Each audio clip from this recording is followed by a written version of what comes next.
Mathieu, Monsieur le Président du Conseil départemental, cher Stéphane, Monsieur le Conseiller municipal, cher Kader, Mesdames et Messieurs les élus, Mesdames et Messieurs, ce 8 mai 45, après plus de 5 années de guerre, causant des dizaines de millions de morts, de victimes civiles et militaires de la Seconde Guerre mondiale, l'Allemagne nazie capitule enfin.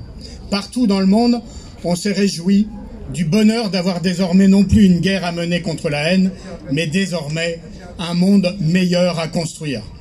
C'est le cas sur le territoire de la métropole, c'est aussi le cas de l'autre côté de la Méditerranée, à Alger notamment, où les premiers tirailleurs algériens débarquent du croiseur Gloire, font leur entrée dans Alger de manière triomphale.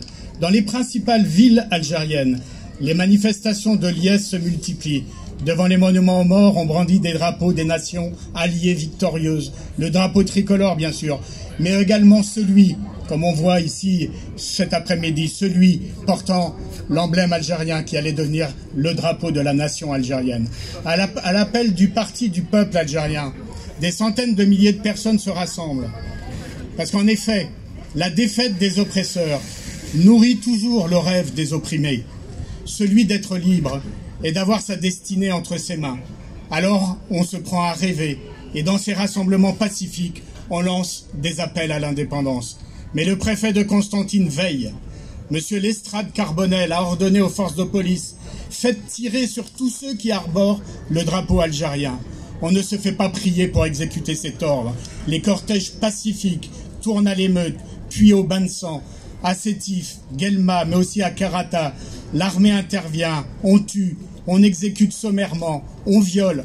Selon le général Duval, qui a organisé cette répression, il y aurait eu 7500 morts. Selon les nationalistes algériens, cette répression inouïe aurait fait 45 000 victimes. À ce jour, nul ne sait exactement quel est le nombre de morts et de disparus de cette funeste journée. Du 8 mai 45, nous retenons bien sûr la lumière de la victoire sur le nazisme. Mais nous n'oublions pas l'ombre de ces massacres. Et je crois, avec Germaine Tillon, qui disait « Notre patrie nous est chère qu'à la condition de ne pas devoir lui sacrifier la vérité ». Longtemps, nous avons fait silence sur ces événements terribles. Et je veux ici remercier tout particulièrement le maire de Saint-Denis d'avoir fait le choix courageux de la mémoire, de toute la mémoire, en organisant cette commémoration et en apposant cette plaque. En apposant cette plaque en mémoire aux victimes de ces massacres. Oui, la mémoire progresse, même si elle emprunte parfois des chemins de traverse. Je veux profiter de ce moment pour souligner d'autres avancées dont il faut se féliciter.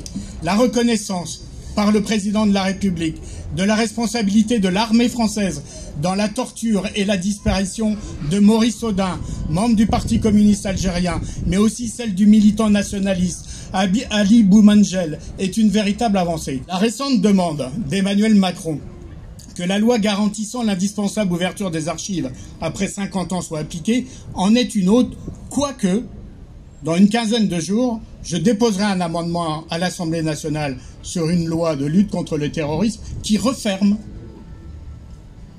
s'agissant des archives de la guerre d'Algérie, l'avancée promise par Emmanuel Macron, et vous pourrez compter sur moi à l'Assemblée nationale pour essayer de faire tenir l'engagement du président de la République sur l'ouverture des archives. Bravo.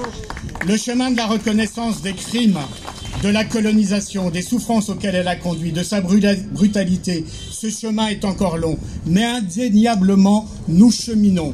Réjouissons-nous, car c'est ainsi que nos deux peuples, celui de France et celui d'Algérie, qui avaient affronté ensemble l'armée hitlérienne, pourront regarder ensemble de manière apaisée, mais sans phare, ce passé commun. Et c'est ainsi que nous pourrons, comme nous l'espérons tous ici, se forger un avenir commun. Je vous remercie.